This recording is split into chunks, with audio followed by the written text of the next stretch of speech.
His first job was selling watches. He bought cheap watches from wholesalers. He would sell them on streets, calling out loud, walking the streets. After working all day, earned little, just enough for one family meal. What more could he really do? He was just 14, a refugee. If you're a father, imagine this. Your eldest child is just 14. You left homeland because of war. New country, no place to sleep. You can't feed family 2 meals. You work every day and night. Children study in poor dirty school. One day while working, you fall. Your boss helps, takes you hospital. Doctor says it's last stage cancer. You get scared, but fear useless. After days in hospital, you die. Responsibility falls on your young boy. What can he possibly even do? He has no other real option. He starts selling watches in streets. Li Ka-shing had no other option. He picked bag, started selling watches. He supported family, stayed very brave. Fate always favors the truly brave. Within months entered plastic business field. Plastic business made him a billionaire. But those are later success stories. Let's look at his early past. Born in 1928, Shantou, China. In 1940, Japan invaded their country. His family moved to Hong Kong, first stayed in Uncle's rich house. Uncle was proud, treated them badly, so they left that house quickly. His father worked hard, got cancer. He passed away after some months. Li took responsibility of his family. He began selling watches on streets, then shifted into plastic business gradually. Joined trading company, worked very hard, used free time for machine training.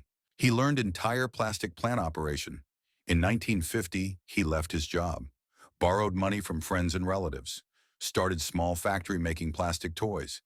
Business grew, he earned many millions. But he dreamed of much more. He started making plastic flowers. Li Ka-shing founded plastic flowers industry. In 1955, factory opened in Hong Kong. Within years, business spread worldwide quickly. He began selling flowers in wholesale. By 1960, he led in Asia, biggest plastic flower company in Asia. While business ran strong, riots started. Riots spread chaos in Hong Kong. British traders left due to fear. Property prices suddenly dropped very low. Li Ka-shing was a wise man. He believed chaos was only temporary. He trusted Hong Kong's strong recovery. So he entered real estate field. He quickly began buying cheap property, built flats, houses, and apartments jointly. Small venture became Asia's largest company. He named it Chung Kong Private Limited. Business expanded all across Asia fast. Later bought shares in British Hutchison. In 1984, bought Hong Kong Light. Business kept growing without ever stopping. He entered more than 3 dozen industries: banking, real estate, construction, plastic, mobile, satellite TV, hotels, supermarkets, cement, transportation, airports, steel, electricity, internet, and insurance. His empire spread to 55 countries, employed 300,000 people across the world, earned billions in annual global profit. Now he's world's 38th richest person. At 97, still works with discipline. Arrives first, leaves office always last. He proudly shows old wristwatch daily. Says, "I bought this age 14. It tells time and reminds me." He adds, "I wasn't ever lucky, so I turned hard work lucky." This is the story of Li. But story is not the focus. The real focus is his philosophy. In 1980, Li Ka-shing founded foundation. Named it the Li Ka-shing Foundation. It has spent over $1 billion, all spent on health, education, welfare. Because of this, he's top philanthropist. Asia's biggest giver, not just businessman. He says, "Call me a philanthropist, not business tycoon, just Li the giver." He calls philanthropy his true religion. This is his deepest life philosophy. Now go online for some research. Search top 100 richest people profiles. You'll see none are truly religious. Not one prays in public regularly. Next, search 100 most influential people. Except the Pope and ISIS leader, no one religious makes that list. Then search top 2,000 powerful people. Only 11 of them are religious. This is an undeniable global reality. Now let's examine another harsh reality. 1,989 of them serve humanity deeply. They lead major public welfare projects. They feed hungry children in Africa. They send vaccines to suffering nations. They never enter temples or churches, nor do they visit mosques often. Yet they call humanity their religion. They live and breathe serving others. Meanwhile, the 11 religious influential people have done nothing for human welfare. They haven't dug wells for thirsty. They've never built a small dispensary.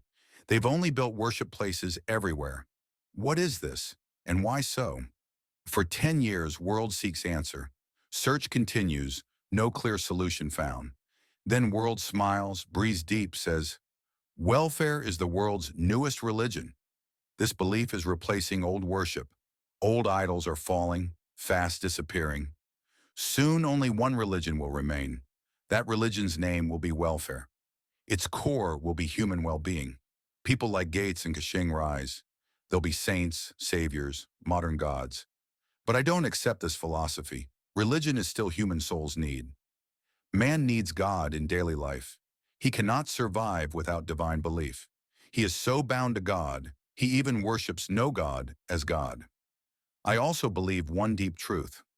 Religion is 90% about welfare and only 10% about ritual. But sadly, we reversed this equation.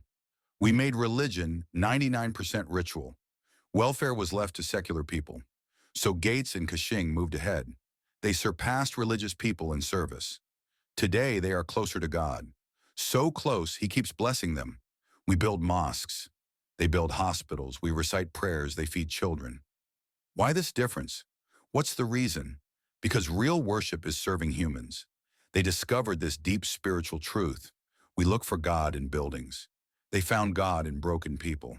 We search in stones and bricks. They search in hunger and pain. That's why they rise each day. And we shrink, fall even further.